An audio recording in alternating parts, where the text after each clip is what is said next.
Joe Biden is heading into tomorrow's South Carolina primary with a big lead in the latest Monmouth University poll.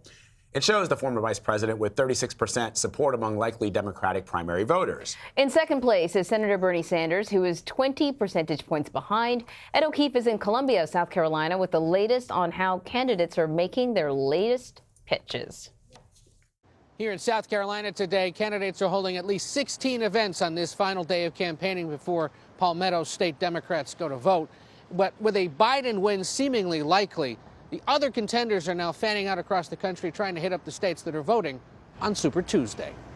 This nation isn't looking for a revolution. It's looking for results. Former Vice President Joe Biden is poised to win his first contest of the 2020 campaign. As he travels through South Carolina, he's touting a familiar talking point: his close work with former President Obama, vowing to build on the Affordable Care Act. I'm not running to destroy Barack Obama's signature legislative achievement. But his lead here isn't stopping opponents from raising concerns about whether he has what it takes to go the distance.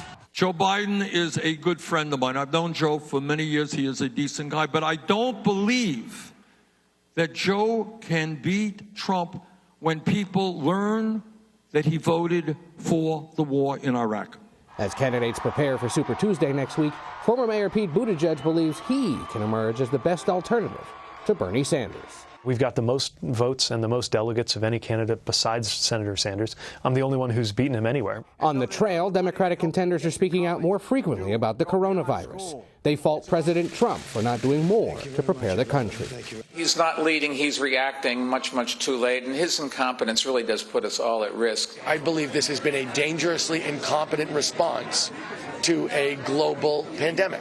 And this is exactly my point about him. He's actually incompetent. In a statement, Sanders said that the administration must stop releasing misleading, unscientific, and false information about whether the virus can be controlled. And Senator Elizabeth Warren introduced a bill that would divert all money budgeted to build a U.S.-Mexico border wall to instead fight the virus. With the Trump administration fighting coronavirus, the president's taking a little time out today for campaign politics. He'll hold a rally with supporters in North Charleston, South Carolina, later tonight. Anne-Marie and Vlad. All right, Ed, thank you. For more on the primaries, let's bring in CBSN political reporter Caitlin Huey-Burns. She's joining us from Spartanburg, South Carolina. I think that's how you say it, Yeah, right? Spartanburg. Yeah. Okay. So it appears that That's Joe right. Hello from Spartanburg. Okay, good. It looks like Joe Biden is actually going to do quite well in South Carolina, as he's been promising. But I'm sure the other candidates are trying to chip away at his support a little bit. You know, he promised sort of big gains in South Carolina, so he has to win big. So I suppose any chipping away that anyone else can do is also a win for them a little bit.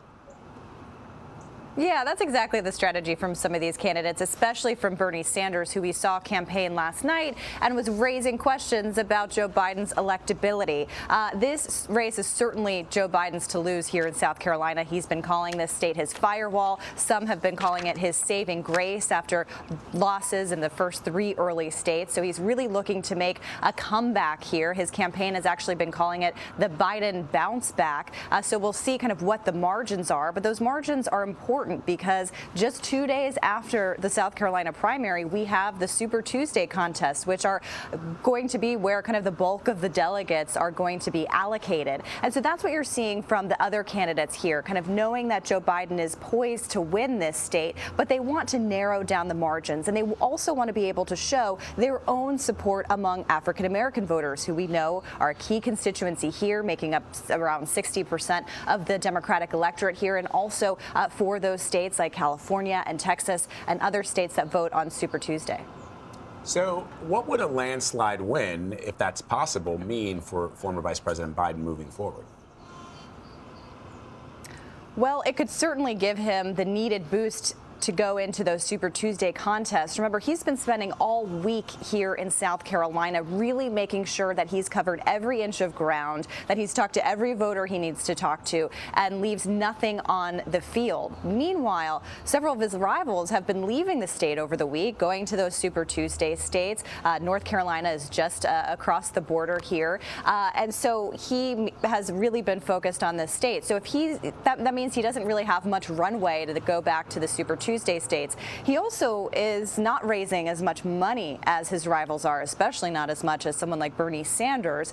So a big win here could give him not only the narrative, but also could help his fundraising efforts and to kind of put to rest any kind of competition from Bernie Sanders. And remember, that's kind of the goal for a lot of these candidates moving forward after South Carolina, using this state as a springboard to Super Tuesday, but also trying to blunt Bernie Sanders' momentum that he has after those wins in New Hampshire and Nevada, going into those big contests in just a few days.